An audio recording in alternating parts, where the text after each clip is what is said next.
Assalamualaikum warahmatullahi wabarakatuh. Halo teman-teman semua, kembali lagi di channel AA Education.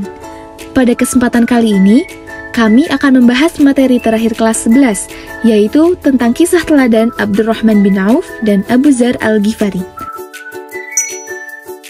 Nah, penjelasan materi akan disampaikan oleh Andini Dwi Febrianti, absen 3, Intan Nuraini, absen 14, Nadila Safa Az-Zahra, absen 24, Nala Uknimati Sabita, absen 25, Nirma Mahila, absen 26, dan Orchidea Ulil Izmi Arini, absen 27. Langsung saja kita mulai pembahasan yang pertama. Simak baik-baik ya teman-teman. Abdurrahman bin Auf, yaitu salah seorang sahabat besar Nabi Muhammad SAW dan termasuk Al-Asyarah Al-Mubasyarah atau 10 yang digembirakan.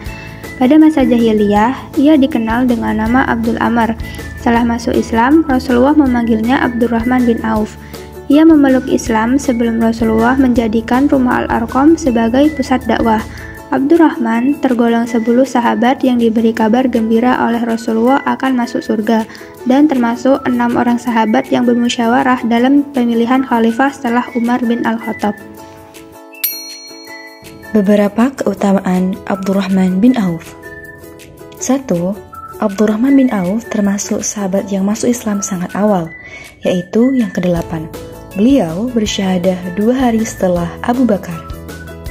2. Abdurrahman bin Auf termasuk salah satu dari 6 orang yang ditunjuk oleh Umar bin Khattab untuk memilih khalifah sesudahnya. 3. Abdurrahman bin Auf seorang mufti yang dipercaya oleh Rasulullah SAW untuk berfatwa di Madinah, padahal Rasulullah SAW masih hidup. 4. Abdurrahman bin Auf terlibat dalam Perang Badar bersama Rasulullah SAW. Beliau juga terlibat dalam Perang Uhud dan bahkan termasuk yang bertahan di sisi Rasulullah SAW. 5. Suatu saat ketika Rasulullah SAW berpidato menyemangati kaum muslimin untuk berinfak di jalan Allah, Abdurrahman bin Auf menyumbang separuh hartanya yang bernilai 2000 dinar. 6. Abdurrahman bin Auf menyumbang 200 uqiyah emas untuk perang Tabuk yang mahal dan keadaannya sulit. 7. Abdurrahman bin Auf pernah menyumbangkan seluruh barang yang dibawa oleh kafilah dagangnya kepada penduduk Madinah. 8. Abdurrahman bin Auf juga menyantuni para pejuang Perang Badar.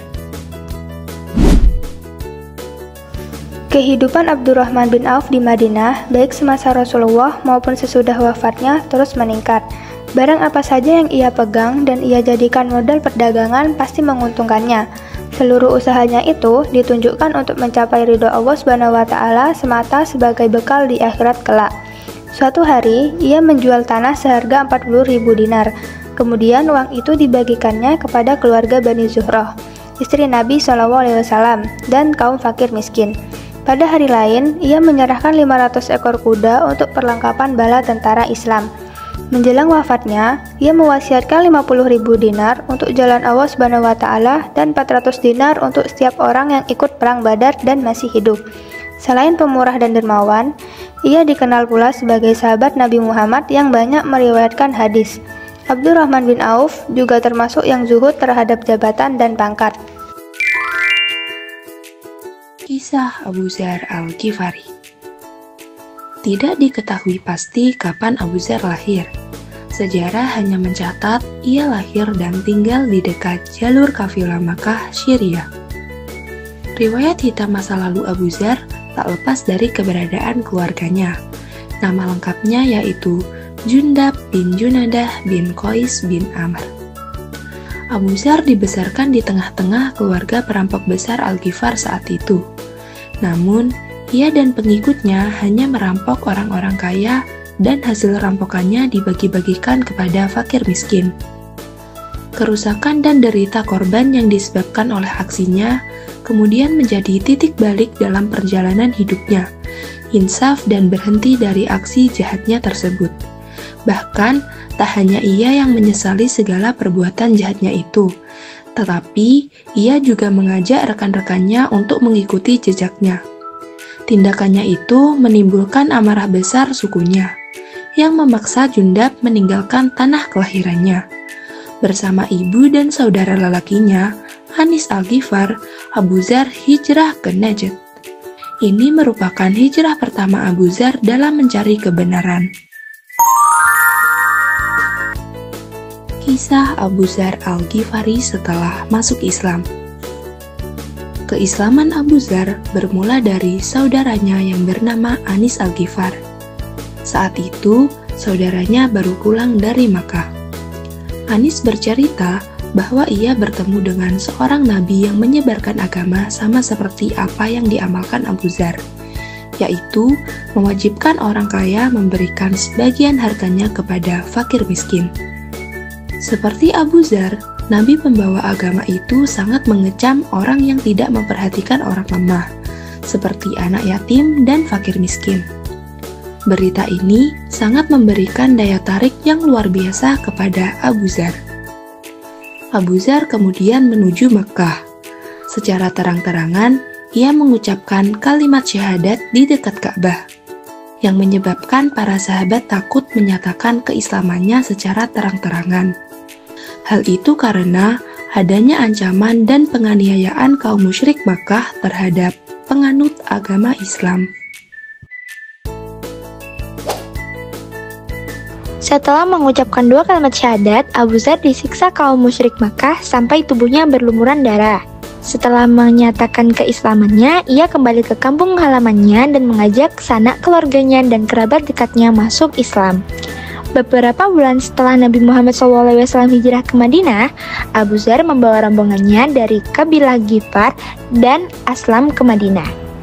Mereka menyatakan sumpah setia kepada Nabi, ia termasuk Al-Asufah, yaitu sekelompok sahabat yang tinggal di serambi Masjid Nabawi yang senantiasa beribadah, zuhud dari dunia dan miskin.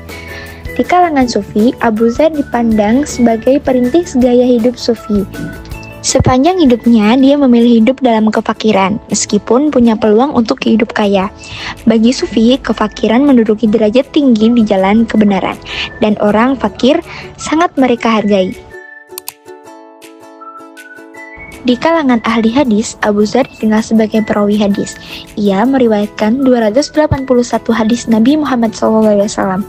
31 hadis diantaranya meriwayatkan oleh Al-Bukhari, yaitu 194 sampai 256 Hijriah atau 810 sampai 870 Masehi, dan Muslim yaitu 202 atau 206 sampai 261 Hijriah atau 817 atau 821 sampai 875 Masehi dalam kitab sahihnya. Kematian Abu Dzar persis seperti yang diprediksi oleh Rasulullah SAW di Robazah. Engkau datang sendiri, engkau hidup sendirian, dan engkau akan mati dalam kesendirian. Tetapi serombongan orang yang soleh dari Irak kelak akan mengurus pemakamanmu. Sebelum Abu Dzar wafat, istrinya terlebih dahulu meninggal dunia. Ketika hendak mengembuskan nafasnya yang terakhir, ia berpesan kepada anaknya, "Pergilah ke atas bukit, di sana ada orang Irak yang akan mengurus penguburanku. Sampaikan kepada mereka, jangan kafani aku dengan kain yang dibeli dari upah pegawai pemerintah." Yang selanjutnya ada pelayan du'afa dan pelurus penguasa.